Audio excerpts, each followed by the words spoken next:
Olá pessoal, sou o presbítero Marcelo. Estamos comentando as lições de adulto e também a de jovens neste canal. Você que tem chegado agora, seja muito bem-vindo. Quero convidar você a estar conosco até o final desse vídeo, onde estaremos comentando sobre a lição de número 4, que será ministrada no domingo, dia 23, onde estaremos falando sobre ídolos no lar. Se você quiser saber mais sobre esse assunto, fica conosco até o final, para que juntos possamos estudar esta lição.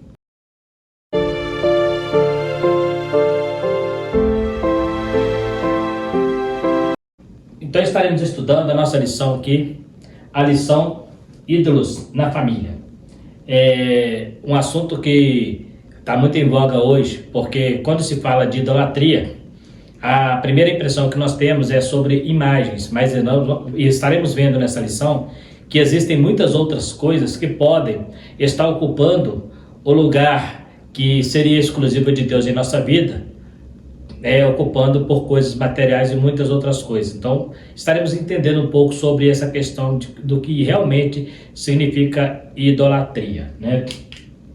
A nossa lição fala, filhinhos, guardai-vos do ídolos, né?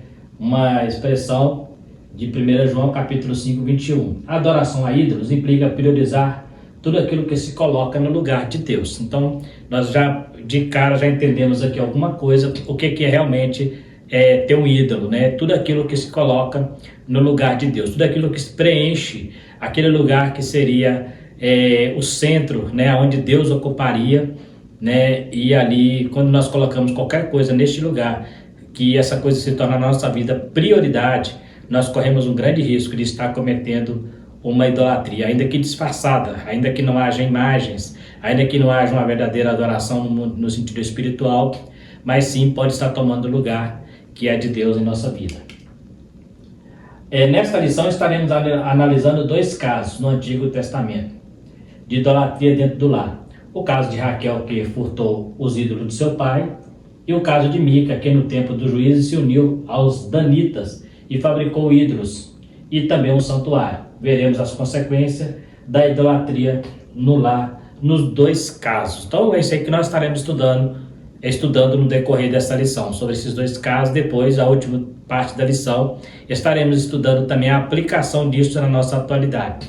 Quero convidar a você a estar se inscrevendo no meu canal para estar nos ajudando na divulgação, também dando seu like, porque isso nos ajuda muito, né, na divulgação do canal, e também compartilhando este vídeo com aquelas pessoas que você conhece e também ativando o sininho, porque toda vez que você ativar o sininho, você estará recebendo as notificações dos vídeos que aqui nós temos postados toda semana, tanto a lição dos jovens quanto a de adulto. Então fique conosco até o final para juntos estarmos estudando essa lição importante e trabalhando esses dois casos. Os ídolos encontrados na tenda de Raquel. A fuga de Jacó e sua família para a terra prometida. Depois de 20 anos servindo a Labão e sendo vítima de engano por parte de Labão, que segundo o relato mudou o salário dele 10 vezes, Jacó percebe que já não era muito bem-vindo na família e resolve fugir para Canaã. Labão então resolve ir atrás deles. 3 razões para Jacó sair. A acusação dos filhos, o comportamento de Labão e o chamado de Deus. Então a primeira coisa que Jacó percebeu ao estar ali é que os filhos começaram a acusar de Jacó estar passando o pai dele para trás, porque toda vez que eles mudavam o salário de Jacó, Deus então intervia, né? E ali Jacó foi enriquecendo, mesmo sendo vítima ali de engano de Labão. Os filhos dele começaram então a ter suspeita, né? E acusar Jacó de estar roubando Labão. O outro caso é que ele percebeu que também o comportamento de Labão com ele já não era mesmo de quando ele chegou há 20 anos atrás. Já estava com a cara mais fechada para ele, já não tinha mais aquela amizade de sogro e genro. Então Jacó percebeu que já não estava muito sendo bem-vindo ali. E o terceiro caso é o caso que Deus também tem chamado Jacó para voltar para a terra de Canaã, né? E ainda apresenta para ele como Deus de Betel, onde ele tinha feito um voto há 20 anos atrás, né? Então nós estaremos aí estudando sobre isso.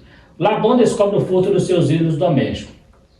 Labão era um homem idólatra, como se seu ancestral Terá, que era pai de Abraão. Ao fugir, Raquel leva seus terafins. Eram pequenas estatuetas feitas de madeira ou metal. Os rabinos afirmam que a intenção de Raquel era livrar seu pai da idolatria, mas isso não é demonstrado no texto. Outros afirmam que era uma forma de receber herança, mas isso também não pode confirmar pelo texto. Então, são dois comentários que os rabinos defendem, que a primeira delas é que ela estava tentando livrar seu pai da idolatria, mas se você estiver lendo o texto, você vai perceber que isso não conforma com o texto. Por quê? Porque no texto fala que ela estava já chateada com o pai dela por ter gastado, segundo ela, o dinheiro dela, então ela resolveu furtar os ídolos. Não tinha nada a ver em livrar o pai da idolatria. Até porque, se ela fosse realmente uma serva de Deus, ela jogaria os ídolos fora. Ela não ficaria com eles, ela tomaria dele e jogaria fora. Não levava para a tenda dela, não. Então, esse é o primeiro ponto que não concorda com a interpretação dos rabinos. A segunda coisa é a forma de receber herança. É fato que na cultura antiga, os pais passavam a herança para o primogênito, então tudo que era do pai automaticamente ficava sob o domínio do filho. Isso incluía os seus deuses, né? Mas isso não quer dizer que esses deuses garantiam direito de herança, né? O que garantia direito de herança era ser primogênito. E mulher, na cultura lá, elas não tinham direito de herança, porque a herança que elas tinham era através dos seus maridos. Então não justifica ela ter levado aquela status com esse objetivo também. Então é só para a gente entender que são duas interpretações que não concordam muito com o texto, né? Então a gente vê aqui que os terafins, nós já falamos aqui que eram pequenas estatuetas e eram chamados de deuses, né? Terafins muitas vezes não era algo que tivesse valor monetário, era mais religioso. Os textos chamam de deuses. No versículo 30 aparece a palavra Elohá, né?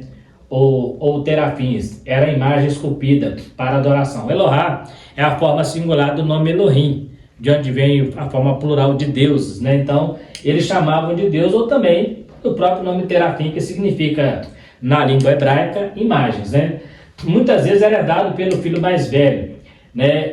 A gente tem aqui, que seria mais ou menos estatuetas desse jeito, né? Desse tipo, que eram feitas, né? De coisas da cabeça das pessoas, né? Eles criavam imagens e essas imagens se tornavam deuses, né? Então era esse tipo de estatueta. Então ele tinha vários tipos de estatuetas, as quais foram roubadas por Raquel. Entende-se que eram estatuetas pequenas porque ela conseguiu esconder debaixo da sua... Ela sentou sobre elas, né? Então a gente vê que eram estatuetas pequenas e talvez não teria nenhum valor monetário. Muitas vezes era feita de metal ou até mesmo de madeira ou barro, né? A gente vai então ver aqui que as consequências o que a idolatria trouxe na vida de Raquel. Ela trouxe, né, a primeira coisa que ela fez é desonrar o pai, roubando dele, e depois desonrando ao marido, porque ela não contou para Jacó e ainda mentiu. Então a idolatria trouxe uma consequência de pecados, né, um atrás do outro, por causa da atitude errada de Raquel. Ao ser questionada sobre o roubo dos ídolos, Jacó lança uma maldição de morte. E alguns rabinos acreditam que isso foi a causa da morte de Raquel, que ela morreu prematuramente, né? Ela teve José, nós estudamos sobre isso aí, né? Depois de um bom período. Ela teve José e quando ela teve o irmão dele, Benjamim, ela morre no parto. Então, ia logo após, né, Jacó ter lançado a maldição, falou assim, que aquela pessoa que estiver com os teus deuses, que essa pessoa não viva. E, coincidentemente, Raquel morre. Então, alguns rabinos até acreditam que essa maldição pegou em Raquel por ela não confessar o pecado dela, né? Mas tudo são conjecturas, a gente não sabe certinho, a Bíblia não dá uma explicação bem detalhada nesse aspecto, não. Ela assenta sobre os terafins para enganar seu pai, e para isso ela diz que está menstruando. Você vê a quantidade de mentira que Raquel faz para esconder um erro. Um erro vai acarretando outros erros. Porque é isso que a idolatria faz. A idolatria, ela faz você sair dos princípios morais cristãos para seguir princípios que são criados, né, por deuses, por adoradores de imagem, né? E a Raquel, ela sabia que Jacó servia ao único Deus. Mesmo assim, ela teve a atitude de mentir, de esconder, de enganar, né? Então, assim, e aí alguns acreditam que isso foi consequência da sua morte, né? Parece muito relacionado, mas não podemos afirmar categoricamente que isso foi o que aconteceu. Mas que é interessante observar que realmente, após a maldição de Jacó, ela morre, né, ali numa morte prematura, né? Alguém pode dizer assim, mas é porque ela tinha o útero complicado, porque ela era estéril, engravidou de José, mas se foi Deus quem curou, né? Deus quando cura, ele cura por completamente. Então também não justifica dizer que seria porque ela tinha um útero fraco e quando Benjamim nasce, ela morre. Então não se sabe a causa realmente da morte dela. Contexto histórico de Mica. Então nós saímos da história de Raquel, né? Nós vemos aí que ela praticou idolatria. Você vai estudar um pouco mais adiante, quando você estiver estudando o regresso de Jacó, ele faz uma nova aliança com Deus em Betel.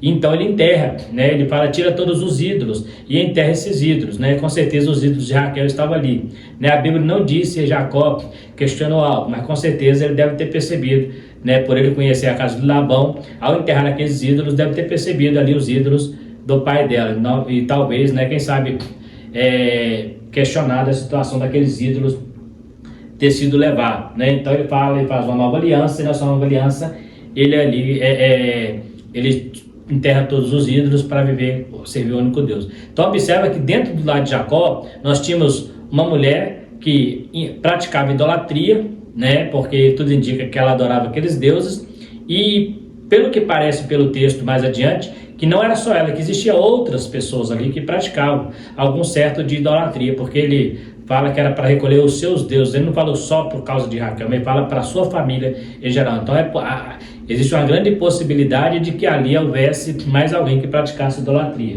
A gente vê o quão perigoso é a idolatria na vida daqueles que não servem a Deus. Por quê? Porque é um mundo de mentira, um mundo de engano, um mundo de ilusão, aonde a gente fica iludido com certas liturgias que não nos levam a nada, e muitas vezes essas liturgias nos levam, na verdade, a sair fora dos princípios morais e éticos da palavra de Deus, né? O contexto histórico de Mica, apesar de estar no final do livro, depois do último juiz, provavelmente esse fato aconteceu nos dias de Otiniel, o primeiro juiz. Haja vista, estava ali Finéias, neto de Arão. Nesse período Josué havia morrido e não havia quem governasse Israel. A idolatria começa nesse período pela tribo de Dan. É interessante que a primeira tribo a cair na idolatria é os danitas, né? A tribo de Dan foi a primeira tribo a cair na idolatria depois que eles saem do Egito, como tribo, né? Eles caíram lá na questão do bezerro de ouro, mas foi toda a nação. Mas como tribo, a primeira que caiu na idolatria foi a tribo de Dan, e usando os ídolos de Mica, né? Mica, se você voltar ali no texto, você vai entender que ele tinha roubado da sua mãe, e sua mãe lança uma maldição sobre ele. E ele, com medo dessa maldição, ele devolve ali a 1.100 moedas de prata, que ele falou assim, olha mãe, as moedas que sumiram estão comigo.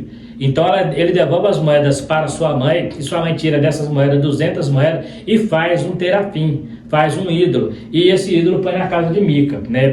Então, e a partir dali Mica, ele cria um santuário, e ele começa então ele criar um santuário, e ali coloca até os seus filhos como sacerdote. E aí o texto é bem claro a dizer que nesse dia não havia rei em Israel. Então cada um fazia o que parecia bem aos seus olhos. Era uma espécie de anarquia. Cada qual fazia o que achava que era certo. E Mica, ele inclusive mais para frente, ele usa até um levita.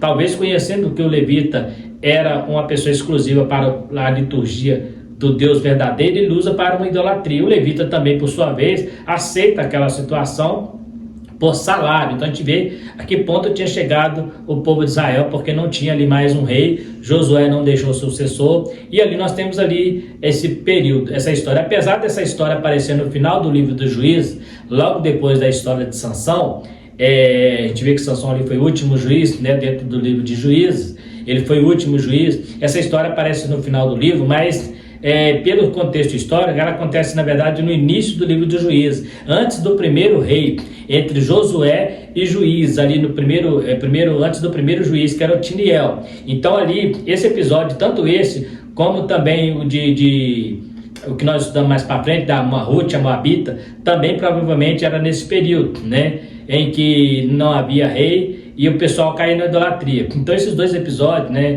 o livro de Ruth também, ele está incutido a história, o contexto, dentro do livro também de Juízes. Mas voltando aqui para Mica, esse período em que não havia rei ou não havia juiz, é exatamente o período de Josué, porque entre Josué e Samuel, né, Samuel sendo o último juiz, Samuel foi o que ungiu o primeiro rei de Israel, que é o rei Saul. Então, se ele ungiu o primeiro rei que é Saul, e nós estamos falando no período de Josué a Samuel, então entende-se que esse período que ele diz ali que não havia rei, ele está referindo a alguém que governasse, não totalmente um rei, porque isso é muito antes do profeta Samuel, né? Então ainda não existia essa condição de ter um rei. Isso vai pedir rei bem depois, né? Quando os filhos de Samuel ficaram rebeldes, então eles pediram rei. Mas o comentário ali é exatamente porque não havia quem governasse, não havia juiz, então cada um fazia o que parecia bem aos seus olhos. E provavelmente esse episódio de Mica, ele acontece no período antes de Otiniel, entre a morte de Josué e ali o início do governo de Otiniel, que é um primeiro juiz ali. Então,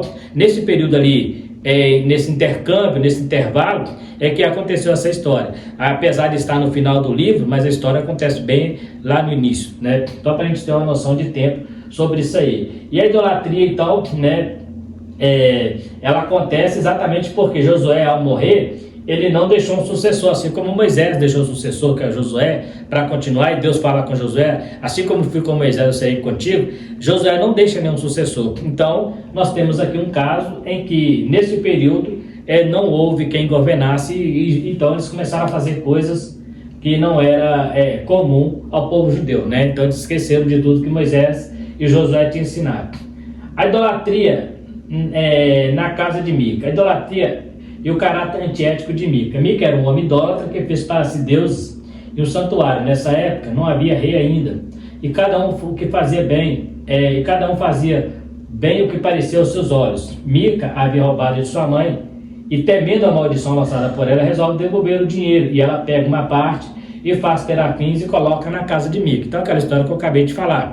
Ele então, temendo a maldição da mãe, né, ele então devolve esse dinheiro. E aí a sua mãe manda a ele 200, e pega desse dinheiro 200 moedas de prata, e ali ela entrega para um ourives, e faz um deus entrega para Mica. Aí começa então a história da idolatria e do santuário que Mica cria para adorar deuses estranhos, né? A gente vê o tanto que eles não pensavam em Deus nesse período. Então, eles criavam um Deus e falavam, esse é meu Deus. Igual aconteceu com o bezerro de ouro. Quando Moisés subiu para o monte e não voltava, eles fazem o bezerro e falam, esse bezerro que nos tirou do Egito. Nós sabemos que não é. Mas a idolatria, exatamente, ela faz isso. Ela cega as pessoas para acreditar em algo que não existe, para acreditar numa mentira, né? Então, a idolatria faz a pessoa acreditar, né, em algo que está além da razão, né? Então a pessoa começa a acreditar naquelas coisas. Quando você vai estudar, por exemplo, as mitologias gregas ou mesmo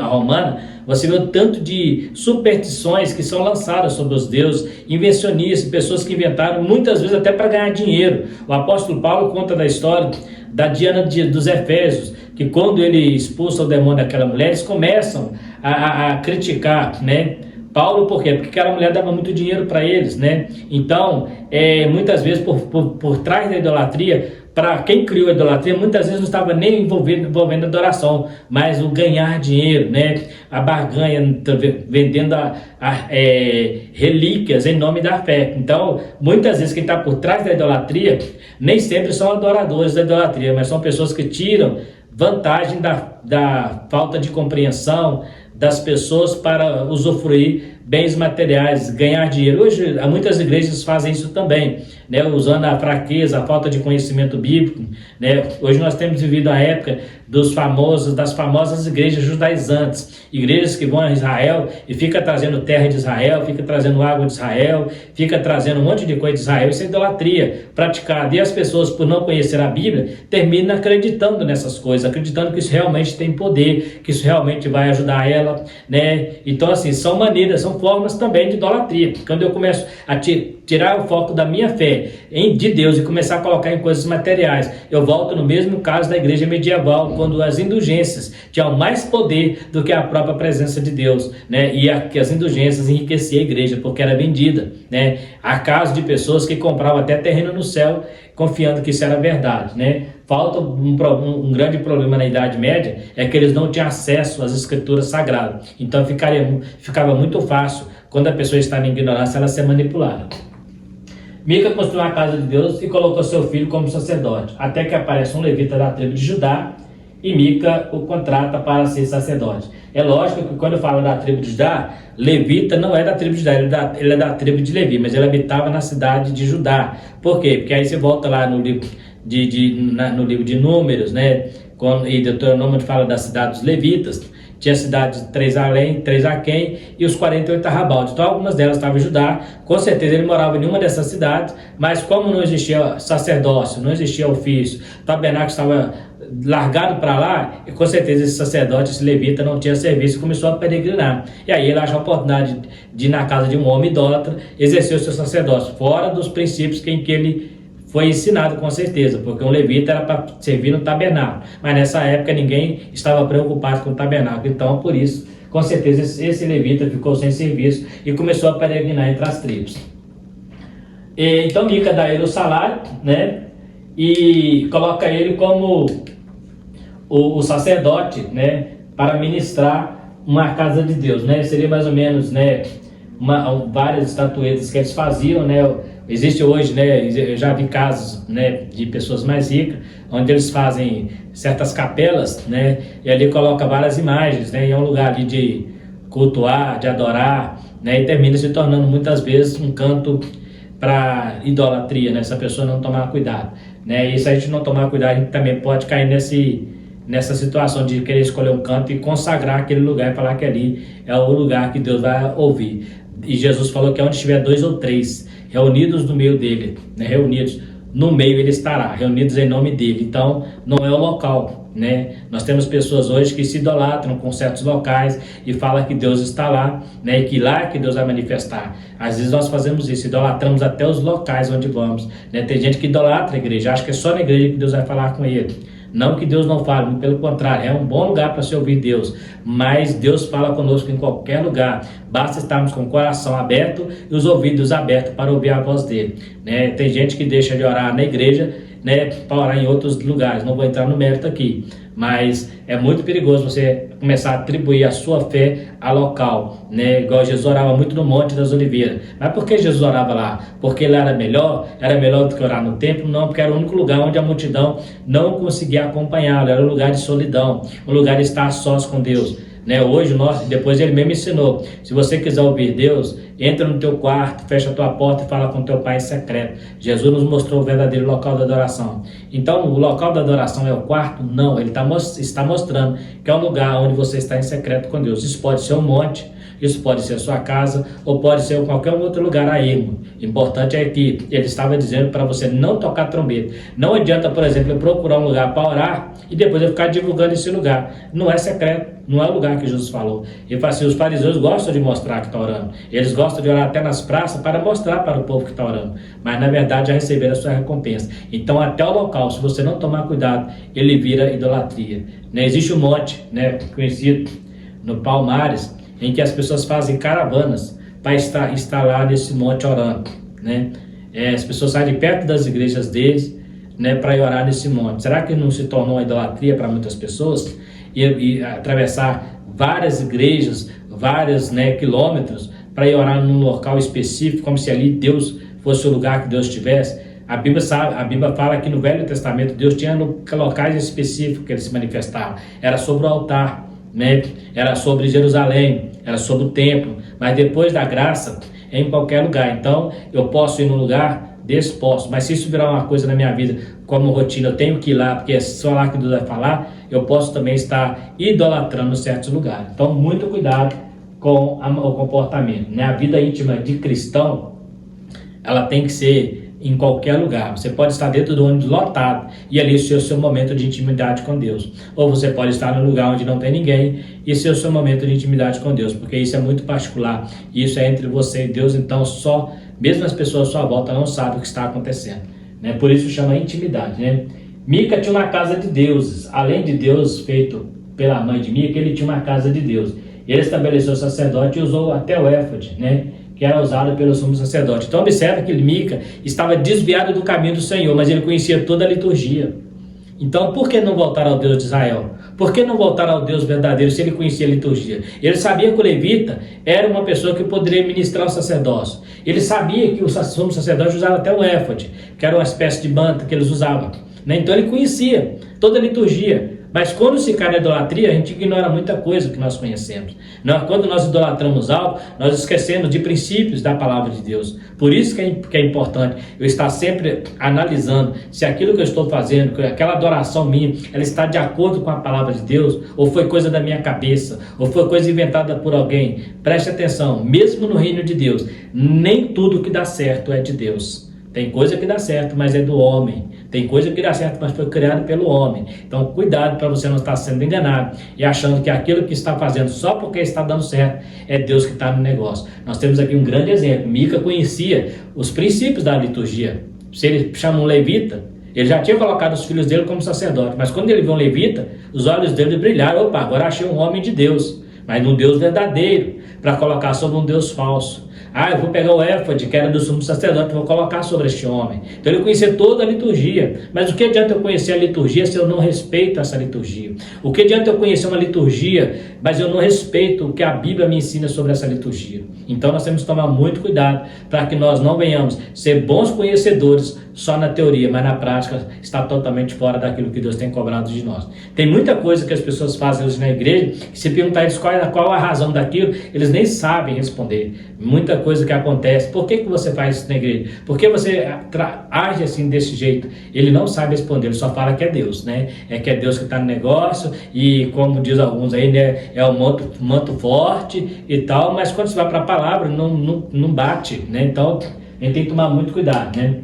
Porque a gente acha que idolatria é só pegar uma imagem, colocar ali e ajoelhar diante dela e começar a adorar ela. Não, existem muitas formas de idolatria. Dentro da igreja tem pessoas que idolatram a própria igreja, tem pessoas que idolatram pregador, tem pessoas que idolatram cantor, né? O cara atravessa quilômetros para ouvir um pregador pregar uma mensagem. Ele fala muito bonito, fala muito bem, mas a pessoa vai quilômetros e quando ela vai ouvir um pregador mais simples, ele ignora. E às vezes aquele pregador mais simples pode ser muito mais usado do que aquele famoso, mas a pessoa atravessa quilômetros, né? É igual as pessoas que vão assistir palestra, né, de casais. A pessoa vai lá, assiste palestra, acha engraçado, acha legal, mas quando chega em casa, esqueceu tudo. Não, então ele vai lá porque o camarada é muito bom, né? São idolatrias também, né, em relação aos seres humanos. Mais à frente, no capítulo 18, temos a primeira tribo a cair na idolatria, os danitas. Eles roubam o deus de Mica e também elevam o levita. O levita era uma tribo separada para o serviço do Senhor. Então nós vemos aqui que quando os danitas chegam e vê aquele levita, e os deuses de Mica, que eles fazem? Eles roubam e levam e falam para o levita assim: não é melhor tu ser sacerdote de uma tribo inteira do que só de uma pessoa? E o levita então vai e aceita ser o sacerdote da tribo de Dan. Então a tribo de Dan, e ela rouba os deuses de Mica. E Mica vai atrás com os seus criados, mas quando ele vê que os danitas eram muito maior, ele termina voltando e larga para lá. Mas olha para você ver que ponto chegou a idolatria nessa época. Uma tribo inteira adorando um Deus falso, adorando Deus de barro, Deus feito por mãos humanas. Uma tribo inteira que conheceu o Deus de Israel, uma tribo que saiu do Egito, né? Agora estava adorando Deus falso, ainda roubando, né? E colocando um sacerdote. A mesma coisa que Mica fez, nós estamos falando sobre idolatrias no lar, mas encontramos essa idolatria se espalhando pela tribo inteira, né? Então nós temos aqui a idolatria dentro dos lares. Baseado nos dois casos estudados, somos levados a refletir sobre a idolatria dentro dos lares hoje. Talvez essa idolatria não seja representada por estatueta, mas nem sempre idolatria tem a ver com imagens. Está ligado mais a colocar-nos algo que ocupe o nosso coração, tirando o foco da verdadeira adoração. Então, na atualidade, o que eu tenho feito para adorar a Deus? Como está Deus na minha vida? Ele tem sido centro na minha vida ou tem algo competindo com ele? Ou tem algo que está competindo com essa presença de Deus? Porque se tiver isso acontecendo, com certeza está nascendo uma idolatria, muitas vezes inconscientemente na vida da gente. Então a gente precisa ter esse cuidado, porque tudo aquilo que ocupa o lugar de Deus, eu quero deixar bem claro que quando falamos ocupar o lugar de Deus, não estamos falando em ocupar o lugar da igreja. E tem gente que confunde, tem gente que acha que se eu deixar de ir à igreja porque, tipo assim, eu vou fazer um passeio, aí esse domingo eu não vou na igreja, a pessoa fala assim, você não pode fazer isso, você tem que ir para a igreja, aí aquela igreja se torna idolatria, né? Então, a gente tem que tomar cuidado também. O lugar de Deus é tudo que você fizer na sua vida, Deus tem que estar sempre no foco, Deus tem que estar sempre sentado no trono da sua vida, ainda que as outras coisas na sua vida, tudo tem que ser secundário. Eu gosto de dizer que na nossa vida, a pirâmide é sempre no sentido Deus no topo, né? Depois a família, depois a igreja, né? Então assim, Deus no topo, depois a família, depois a igreja, porque tem gente que coloca a igreja acima da família, né? Alguns têm que colocar a igreja até acima de Deus, né? Mas isso é muito perigoso, a gente precisa ter esse cuidado. Deus sempre no controle, a família e depois a igreja. A igreja, quando eu falo igreja, estou falando igreja instituição, porque eu sou membro da igreja do corpo, né? Então, se eu sou membro desse corpo, que é a igreja, então eu não preciso colocar a igreja instituição acima da minha família, né? Se eu tivesse que escolher, se eu tivesse que fazer uma escolha entre a igreja, instituição e a minha família, com certeza a minha família tem que vir em primeiro lugar. Assim como eu teria que escolher entre Deus e a minha família, Deus em primeiro lugar. Jesus falou isso, né? Se quem amar pai ou mãe mais do que a mim não é digno de mim. Então Deus no topo, depois a família, depois a igreja, né? E em alguns casos, né, eu até gosto de ir mais além, que tem gente que até não concorda, mas eu colocaria assim, Deus no topo, família, trabalho, igreja. Porque o meu trabalho, como instituição de igreja, ele é mais importante. Aí você fala assim, como assim que o trabalho é mais importante que a igreja? Sim, porque eu tenho que cumprir uma tarefa no meu trabalho. Na igreja não, na igreja eu sou voluntário. Mas no meu trabalho, se eu deixar de cumprir, eu não vou ter salário. Então eu preciso estar trabalhando. Não posso faltar um trabalho meu material para assistir um culto na igreja. Eu estaria cometendo um erro, né? Então, não vou deixar de trabalhar hoje porque eu preciso de cultuar a Deus. Não, eu posso cultuar a Deus lá no meu trabalho. O trabalho, ele é a fonte que Deus me deu para sustentar a minha família. E tem gente que coloca até a igreja acima do trabalho. Não, igreja instituição não, o trabalho está acima. Tanto é que quando eu estou trabalhando, eu trabalho às vezes no domingo. E no domingo eu não posso chegar lá e falar para o meu chefe, hoje eu não vou trabalhar porque hoje tem culto. Por quê? O trabalho está na frente. E eu preciso do trabalho, né? Agora, se o meu trabalho falar assim, para você ficar no trabalho, você tem que deixar de ser crente, aí o trabalho perde. Mas quando se trata do trabalho honesto, né, como temos trabalhado, como nós trabalhamos, ele tem que estar também acima da igreja como instituição. Por quê? Porque o trabalho é que nos sustenta. E, na verdade, o nosso trabalho também sustenta a obra de Deus através das nossas contribuições. Então, é importante. Trabalho é essencial na vida do homem também, né? Então, se você coloca trabalho acima de igreja acima de trabalho, você pode estar cometendo uma idolatria com a sua igreja também, né? Isso com exceção de quem é voluntário, quem tem salário, que vive pela igreja, né? Aí o trabalho e a igreja dele fica tá junto, por quê? Porque o trabalho e a igreja é a mesma coisa para ele. Mas quem trabalha no mundo secular, não. Na vida secular, a igreja é voluntária, né? Quando eu falo igreja, eu vou deixar bem claro, eu estou falando igreja instituição, né, os trabalhos da igreja, porque a igreja somos nós, né, nós somos o membro dessa igreja, mas eu estou falando da instituição. Essa instituição, ela é muito importante na nossa vida, muito mesmo, mas não é mais importante do que o nosso trabalho, não, entendeu? E tem gente que não vai concordar com isso, mas é a verdade. Se fosse assim, então você poderia largar o seu trabalho e ficar só por conta da igreja, e Deus vai mandar maná do céu para você, né? Vai manar do céu. Quando o povo chega na terra de Canaã, o que Deus faz? Deus fala assim, agora Deus vai parar de mandar maná. Por quê? Porque agora eles tinham terra para lavrar. Agora eles tinham terra para trabalhar. Então, se o trabalho não fosse importante, a igreja fosse mais importante, Deus vai falar, continue me adorando aqui, que eu vou continuar mandando maná para vocês. Nós, agora o maná parou, porque agora vocês têm terra para lavrar. Então, observa como que é importante. E o trabalho também é bênção de Deus na nossa vida, né? A Bíblia fala que o homem comerá dos trabalhos da tua mão. Feliz será e te irá bem. Está lá no Salmo 128. Então, comerá do trabalho. O trabalho é importante, né? Então nós temos aqui, por que é importante falar isso? Porque tem gente que também, por outro lado, idolatra o seu emprego, né? Às vezes por causa do teu trabalho, o teu chefe manda você fazer algo que é ilícito, você faz para não perder o emprego, ou seja, em contraste à tua própria fé, né? E você não pode fazer isso. Quando a sua fé, a sua crença é colocada em xeque por causa de um trabalho, aí a sua fé vem primeiro, Deus em primeiro lugar. Então eu não posso fazer nada. Mas se eu não fizer, vai me mandar embora. Deus está no controle. Se tiver que mandar embora é porque o emprego não é digno da sua presença, da sua pessoa, né? Porque Deus tem algo melhor para você. Mas jamais eu posso me corromper por causa disso.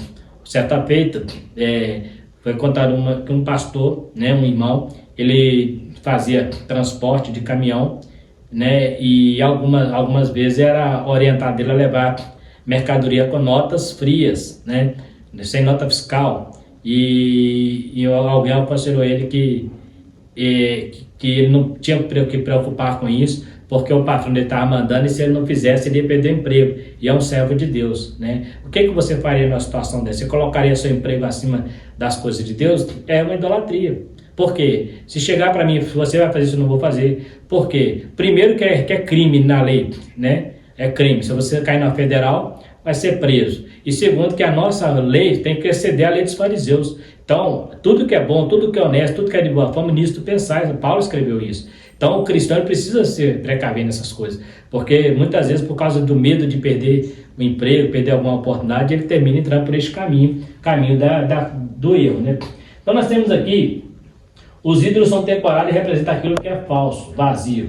O próprio nome no grego, eidelon, né, significa imagem. Esses ídolos podem ser muitas coisas em nossa vida, né? No grego a palavra é eidolon, no hebraico é a palavra terafim, né, que significa também imagem.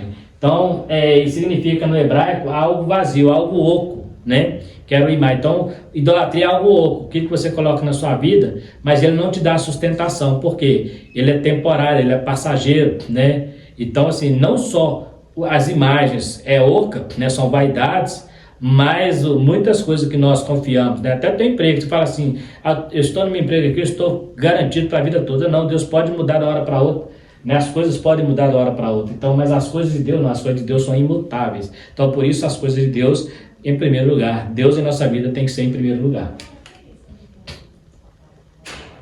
Muitas coisas podem ser identificadas como ídolos nos lares. Tudo aquilo que se torna prioridade na nossa vida, desde um filho até um bem material. Deus pede a Isaac para Abraão como uma prova de fogo, para ver se Abraão não estava colocando o filho da promessa acima de Deus. O lazer, o dinheiro, o emprego, a religião, o ministério e outras coisas mais pode tomar o nosso coração. Então eu coloquei aqui um monte de coisa que pode tomar o lugar de Deus. Porque você fala assim, não, eu estou lá no ministério, né, mas Deus está sempre no controle. Mas quando você usa esse poder de ministério para pisar no irmão, para humilhar alguém, em nome do ministério, eu que mando, eu sou autoridade, né? Você está colocando o ministério acima de Deus, porque quando você coloca seu ministério acima de pessoas, você está colocando ele acima de Deus. Quando você coloca a sua religião acima de pessoas, você está colocando a sua religião acima de Deus, porque Jesus falou que não tem como eu amar a Deus se eu não amar o meu próximo. Então, tem gente que por causa do ministério, ele briga com outra pessoa para não perder o cargo, ele briga porque alguém desobedece, né, perde a paciência, né, por causa de ministério. Já viu obreiros, ao faltar pouco, sair no tapa um com o outro, por causa de posição, por causa de status. E ministério não é status. Outros por causa de emprego, religião, dinheiro, né, lazer. Tem gente que é viciado em lazer, ele nunca tem tempo para a igreja porque ele está sempre procurando lazer, né? Então tudo isso, se começar a sufocar Deus na sua vida, é uma idolatria. Só que a idolatria disfarçada, não é aquela idolatria representada numa imagem, representada num ídolo, não, mas uma idolatria disfarçada porque está tomando o lugar de Deus na sua vida. Muitas vezes temos vivido época em que tem muitas pessoas caindo em depressão, muitas pessoas caçando psicólogo. Aí quando vai examinar, por que será que está fazendo isso? Muitas vezes é falta de colocar Deus, está colocando esperança em coisas passageira, de coisa dessa vida, né? E Jesus falou que onde estiver o teu tesouro, estará também o teu coração. Se o teu coração estiver no teu tesouro, o teu tesouro se torna para você uma idolatria. Então, muitas vezes no lar, a mídia, né?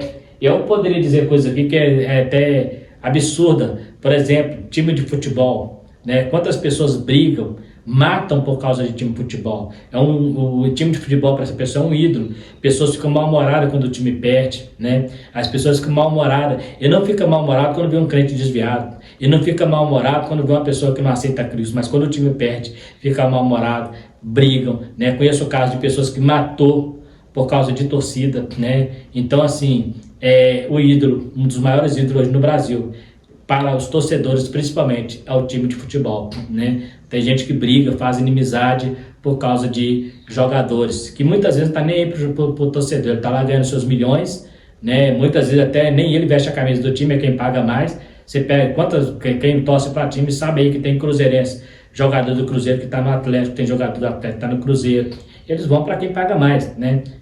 Muitos deles pode até ser simpatizante do time, mas é quem paga mais. Porque enquanto para você o time é importante, para ele o que é importante é o dinheiro. Não sou contra você ser torcedor. Eu estou falando daquelas pessoas que colocam essas coisas no coração e começam a viver isso como se fizesse parte, como se fosse um ídolo na vida dele, né? Porque torcedor é normal, você pode torcer para quem você quiser, desde que você entenda, né, que tudo existe limites, né? E nós somos cristãos, nossa maior torcida é torcer pelas almas, né? É por essa aí que nós temos que lutar contra as hostes celestiais da maldade para ganhar as almas. As outras coisas é só diversão e lazer. Então, tudo que passa de diversão, quem não veio, por exemplo, época de jogo, né? Torcida organizada, né? Pessoas entram, não pode passar na mesma rua, ou seja, se a pessoa tem coragem de bater num semelhante por causa do time de futebol, essa pessoa não está idolatrando esse time, não.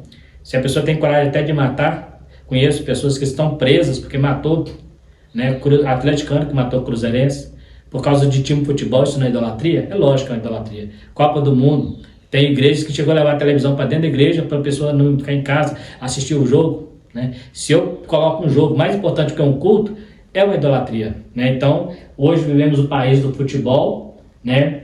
Que é muito bom, quem gosta, né? Eu sou suspeito de falar que eu não sou fã de futebol, não curto, mas, né, respeito, mas cuidado, que muitas vezes isso pode se tornar na sua vida idolatria. Aí você fala assim, não, eu sou torcedor, mas não idolatro, não. Deus está em primeiro lugar. Não está quando você tem um camarada lá, colega seu, que torce para outro time, você fica com raiva dele, né? Cai na zoação e parte para as vias de fato. Então precisamos ter esse cuidado. O amor tem que regar a nossa vida em todas as áreas. Então existem muitas coisas, dinheiro. Tem gente que está tão preocupado em ganhar dinheiro que não tem tempo para Deus, né? O negócio dele é só ganhar dinheiro. O jovem rico já mostrou isso para Jesus, né? Jesus falou assim, vende tudo que tens. Mas ele era dono de muitas propriedades. Jesus, na verdade, não estava interessado que ele vendesse. Jesus só mostrou para ele que ele estava com o coração a pegar aquelas coisas. E Lucas escreve, louco, esta noite te pedirão a tua alma, que tens preparado para quem será. Tem gente que coloca a sua esperança nas obras da carne, no dinheiro, né? E não sabendo que isso tudo é passageiro. A gente tem um ditado de dizer, caixão não tem gaveta. Tem gente que está achando que vai, porque ele é rico, ele é melhor do que os outros, pisam em pessoas, né? Porque acham que o dinheiro é mais importante, por causa de bens materiais. Isso tudo pode se tornar na sua vida uma idolatria. A partir do momento que você coloca isso como seu foco principal, ganhar muito e independente do que eu tenho que fazer, até atropelar pessoas, né? De maneiras ilícitas. Precisamos reagir contra os inimigos da família. Precisamos reagir aos conflitos da sociedade, onde coisas são mais importantes. Precisamos tomar cuidado. Somos sal e luz. O nosso maior alvo deve ser Deus. Jesus disse, quem amar pai ou mãe mais do que a mim não é digno de mim. Então, quando se trata de amar a Deus, ele está no topo. Ele sempre tem que estar no centro da nossa vida, porque a partir dele é que nosso amor vai atingir as pessoas. É a partir do amor ágape, o amor incondicional de Deus, que nós vamos aprender a amar as pessoas nas suas dificuldades, nas suas diferenças e até mesmo aqueles que são nossos inimigos, porque eu só consigo fazer isso quando o amor de Deus rega toda a minha vida, o amor ágape de Deus, o amor incondicional, e inclusive sobressai amor de pai e amor de mãe. Por quê? O amor de Deus, ele está sobre todas as coisas. Então, tem que tomar muito cuidado, porque Jesus falou, quem disser que quem amar o pai ou a mãe mais do que a mim não é digno de estar no reino com ele. Então, nós temos aqui a nossa conclusão. A idolatria é tudo aquilo que nos tira do foco em adorarmos a Deus. Nem sempre poderá estar relacionada a ídolo. Existem pessoas que idolatram até uma igreja, instituição. Coloquei instituição para deixar claro. E começa a colocar ela acima de pessoas. O nosso coração deve estar livre de qualquer coisa que possa nos prender a esse mundo, deixando todo embaraço. Hebreus capítulo 12, que tão de perto nos odeia. Corramos para a carreira que nos está proposta, olhando para o autor e consumador da nossa fé, que é Cristo Senhor. Então este é o nosso foco, é nosso alvo. Tudo que eu faço, eu posso estar olhando, como a gente fala, ter uma visão difusa, mas o meu foco principal tem que ser Deus. Porque enquanto eu estiver olhando para Deus, eu não vou estar cometendo ato de idolatria. Nós temos aqui, citamos o caso do levita. Ele conhecia toda a liturgia para adorar a Deus, mas como ele, no foco dele não era Deus, ele estava olhando para si próprio, ele criou a casa de Deus, ele criou Deus e usou a liturgia, que era para usar no culto a Deus, para cultuar a Deus estranho. E isso é muito perigoso, porque muitas vezes existem igrejas que estão fazendo a mesma coisa, estão usando aquela liturgia, que seria para adorar a Deus, para adorar outras coisas, para adorar outras pessoas.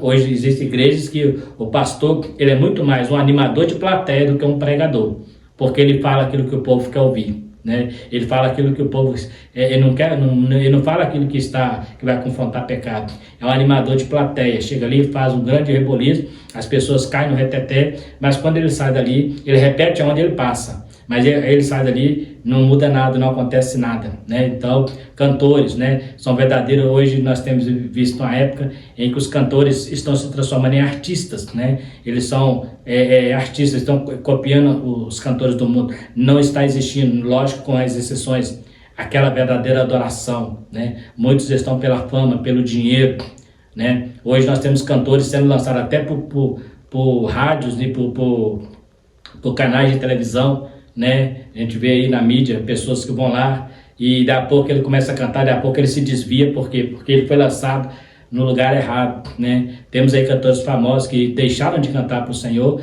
e agora estão cantando no mundo porque o que eles procuravam, eles achavam, é a fama. Então eles falaram assim, não, agora eu não preciso mais de Deus, né? Temos aí, só você ir na internet, você vai ver cantores famosos, e eu não estou falando de cantores antigos não, cantores recentes, que começaram bem, né? E infelizmente partiram para o mundo. São pessoas que é alvo do nosso amor, precisamos orar por elas, para que Deus abra os olhos, né? Não é julgar pedra, mas para que Deus tenha misericórdia dessas vidas.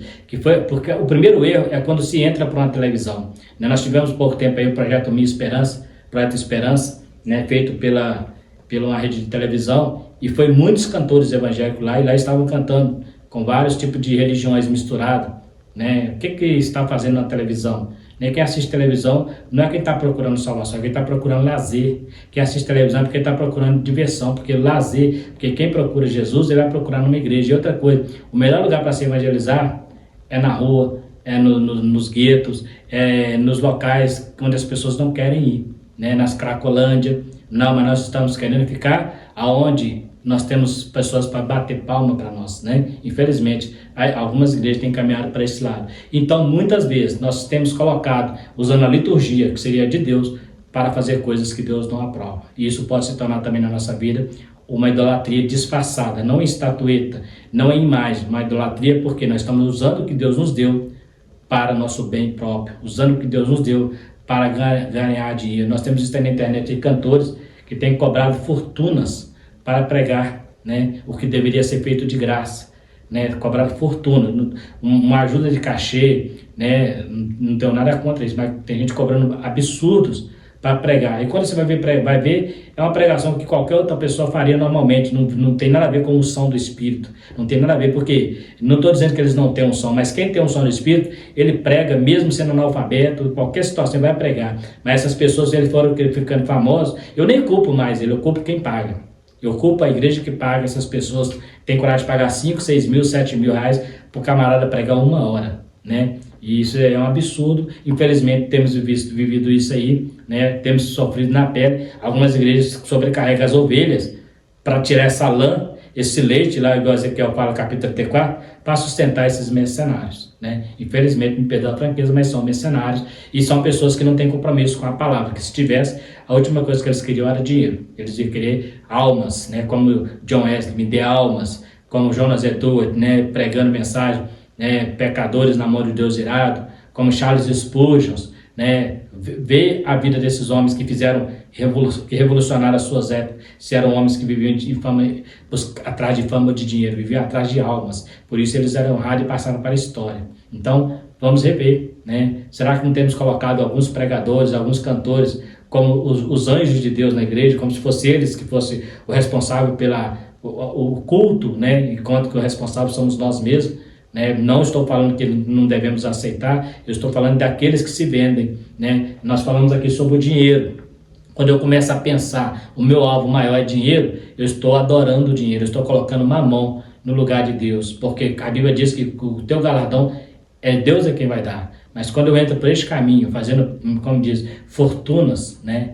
Eu fiquei sabendo nos Estados Unidos que tem pastores lá que eles têm mansões gigantescas que conseguiram através de vender suas pregações. Então, cuidado, né? Talvez alguém que está me assistindo pode não concordar comigo, mas essa é uma verdade que eu não vou me calar, porque eu não concordo. Eu acho que, né, eu sou pregador também, né? E às vezes eu vou em algumas igrejas, quando eu vou pregar, né? Muitas vezes eles querem me dar oferta, né? Me pergunta quanto eu cobro, né? Eu falo assim, ó, meu irmão, esse eu me sinto ofendido, eu não cobro, porque eu que não tenho nada. O que eu estou dando para vocês não é meu, não me pertence, né? É do Senhor. Eu só sou o canal. Então, se tem que pagar, paga para Ele.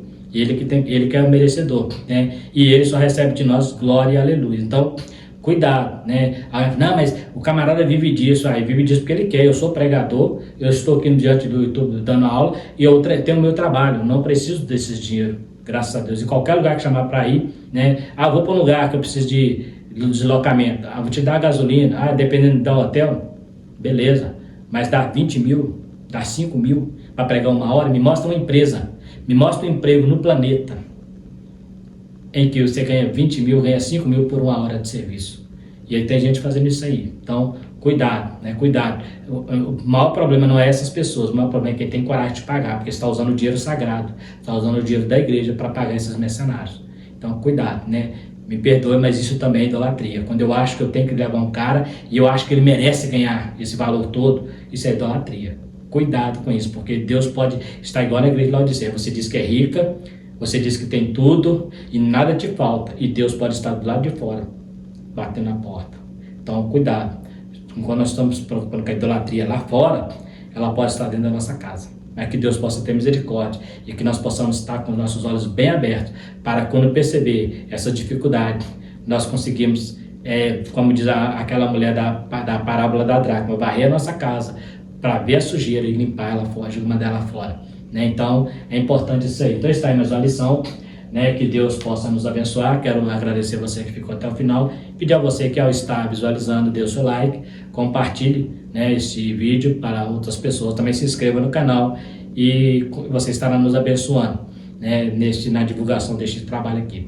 No mais, fiquem todos com Deus e até a próxima, se Deus quiser.